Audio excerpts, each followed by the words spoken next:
তুমি নরের নিস্তার কর্তা, শুনো আমার নিবেদন। তুমি নরের নিস্তার কর্তা, শুনো আমার নিবেদন। শুনো যিশু, শুনো যিশু, শুনো আমার নিবেদন। শুনো যিশু, শুনো যিশু,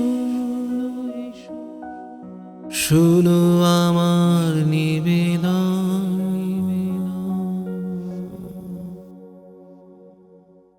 মহান ঈশ্বরের গৌরব হোক। যাকবের পত্র 1 অধ্যায় 1 থেকে 27 আজকের শাস্ত্রপাঠে অনুধ্যান। ঈশ্বরের ও প্রভু যীশুখ্রিস্টের দাস যাকব, নানা দেশে ছিন্ন ভিন্ন দ্বাদশ বংশের সমীপে মঙ্গল হউ। হে আমার ভাতৃগণ, তোমরা যখন নানাবিধ পরীক্ষায় পড়ো, তখন তাহা সর্বতোভাবে আনন্দের বিষয় জ্ঞান করিও।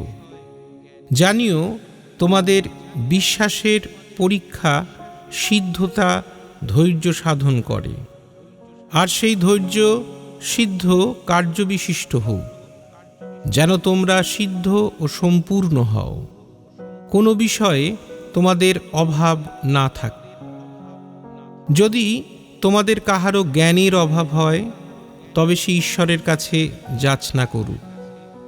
তিনি সকলকে অকাতরে দিয়া থাকেন, তিরস্কার করেন না, তাহাকে দত্ত হইবে।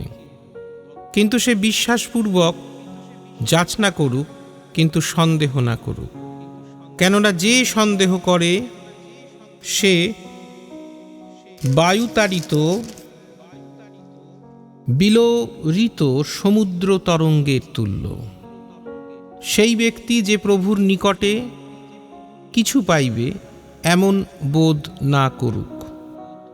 সে দ্বিমনা লোক, আপনার সকল পথে অস্থির। অবনত ভ্রাতা আপন উন্নতির শ্লাঘা করুক, আর ধনবান আপন অবনতির শ্লাঘা করুক। কেননা সে তৃণ পুষ্পের ন্যায় বিগত হইবে। ফলত সূর্য শতাপে উঠিল ও তৃণ শুষ্ক করিল, তাহাতে তাহার পুষ্প ঝরিয়া পড়িল এবং তাহার রূপের লাবণ্য নষ্ট হইয়া গেল। তেমনি ধনবানও আপনার সকল গতিতে ম্লান হইয়া পড়িবে।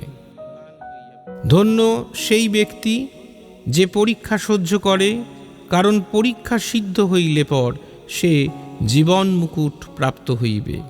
তাহা প্রভু তাহাদিগকেই দিতে অঙ্গীকার করিয়াছেন। যাহারা তাহাকে প্রেম করে, পরীক্ষার সময় কেহ না বলুক, ঈশ্বর হইতে আমার পরীক্ষা হইতেছে। কেননা মন্দ বিষয়ের দ্বারা ঈশ্বরের পরীক্ষা করা যাইতে পারে না, আর তিনি কাহারও পরীক্ষা করেন না। কিন্তু প্রত্যেক ব্যক্তি নিজ কামনার দ্বারা আকর্ষিত ও প্ররোচিত হইয়া পরীক্ষিত হয়। পরে কামনা সগর্ভা হইয়া পাপ প্রসব করে, এবং পাপ পরিপক্ব হইয়া মৃত্যুকে জন্ম দেয়। হে আমার প্রিয় ভাতৃগণ, ভ্রান্ত হইও না। সমস্ত উত্তম দান এবং সমস্ত সিদ্ধ বর উপর হইতে আইসে, জ্যোতির্গণের সেই পিতা হইতে নামিয়া আইসে, যাহাতে অবস্থান্তর কিংবা পরিবর্তনজনিত ছায়া হইতে পারে না। তিনি নিজ বাসনায় সত্যের বাক্য দ্বারা আমাদিগকে জন্ম দিয়াছেন, যেন আমরা তাহার সৃষ্ট বস্তু সকলের এক প্রকার অগ্রিমাংশ হই। হে আমার প্রিয় ভাতৃগণ, তোমরা ইহা জ্ঞাত আছো, কিন্তু তোমাদের প্রত্যেকজন শ্রবণে সত্বর, কথনে ধীর, ক্রোধে ধীর হও। কারণ মনুষ্যের ক্রোধ ঈশ্বরের ধার্মিকতার অনুষ্ঠান করে না।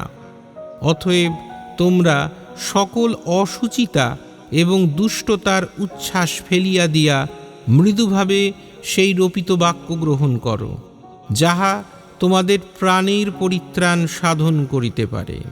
আর বাক্যের কার্যকারী হও, আপনাদিগকে ভুলাইয়া শ্রোতামাত্র হইও না। কেননা যে কেহ বাক্যের শ্রোতামাত্র, কার্যকারী নয়, সে এমন ব্যক্তির তুল্য যে দর্পণে আপনার স্বাভাবিক মুখ দেখে, কারণ সে আপনাকে দেখিল, চলিয়া গেল, আর সে কিরূপ লোক তাহা তখনই ভুলিয়া গেল। কিন্তু যে কেহ হেঁট হইয়া স্বাধীনতার সিদ্ধ ব্যবস্থায় দৃষ্টিপাত করে ও তাহাতে নিবিষ্ট থাকে, ভুলিয়া যাইবার শ্রোতা না হইয়া কার্যকারী হয়, সেই আপন কার্যে ধন্য হইবে।